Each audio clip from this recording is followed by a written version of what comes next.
Dragi devetošolec, draga devetošolka, dobrodošel v šolski svetovalni službi Gimnazije Senice.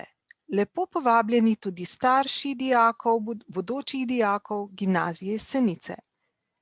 V šolski svetovalni službi sem zaposlena Vesna Smole-Vrzel, po izobrazbi univerzitetna diplomirana psihologinja, ki že 27 let opravljam delo šolske svetovalne delavke.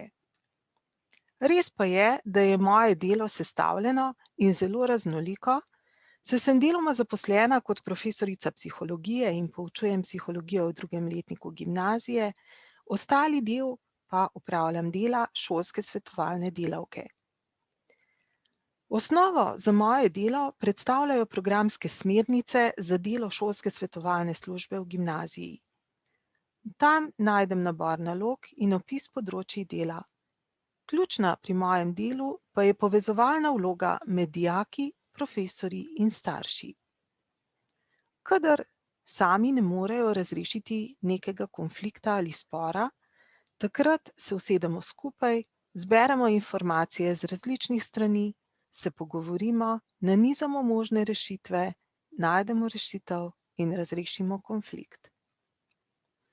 Šolsko svetovalno delo zajema številna področja.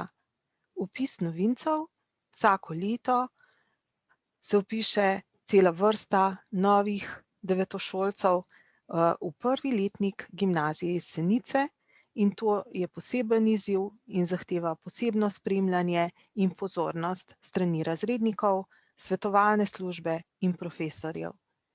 Učenje učenja je neke vrste tečaj, ki omogoča lažji prehod iz osnovne šole v gimnazijo na področju učenja, dijake seznanim s pomenom pisanja lastnih zapiskov, z bralno-učnimi strategijami in samoregulacijo oziroma samouravnavanjem učenja. Psihološko svetovanje ob učni neuspešnosti in ali osebni stiski dijaka, delo z nadarjenimi dijaki, delo z dijaki s posebnim statusom, psihološko svetovanje staršem dijakov, karierno svetovanje in študijska izbira in pa menjava šole.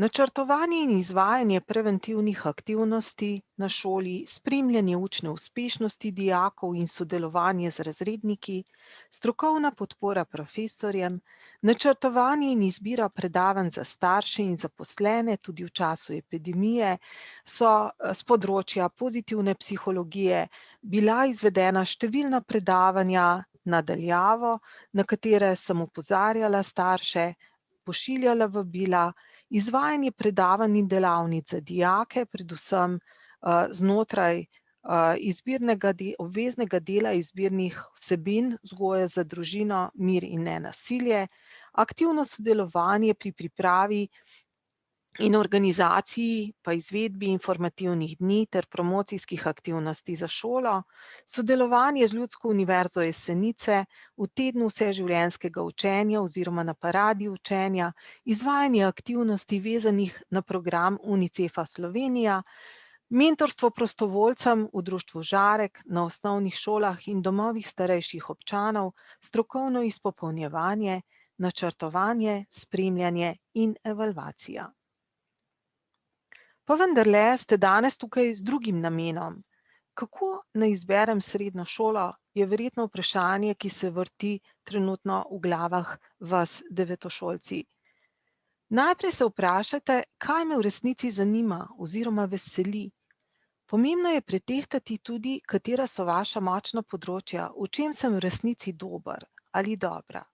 Razlogi za določen ali proti srednješolskemu programu, ki ste si ga ogledali, kaj mi je všeč, kaj me moti, kaj so povedali na informativnem dnevu profesorji, dijaki, ravnatelji, kaj povedo dijaki, ki že obiskujejo nek srednješolski program in zakaj bi bila ravno določena šola oziroma srednješolski program zame prava izbira.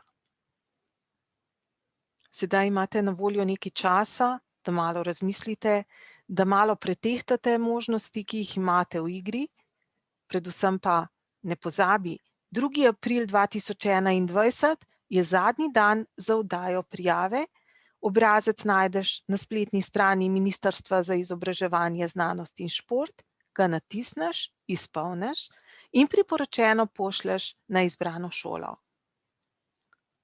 Verjamem, da je Gimnazija Jesenice prava izbira za vse tiste, ki še ne veste točno, kaj je tisto, kar bi v življenju radi počeli oziroma kaj boste študirali.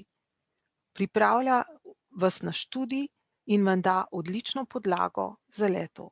Pridružite se nam. Srečno!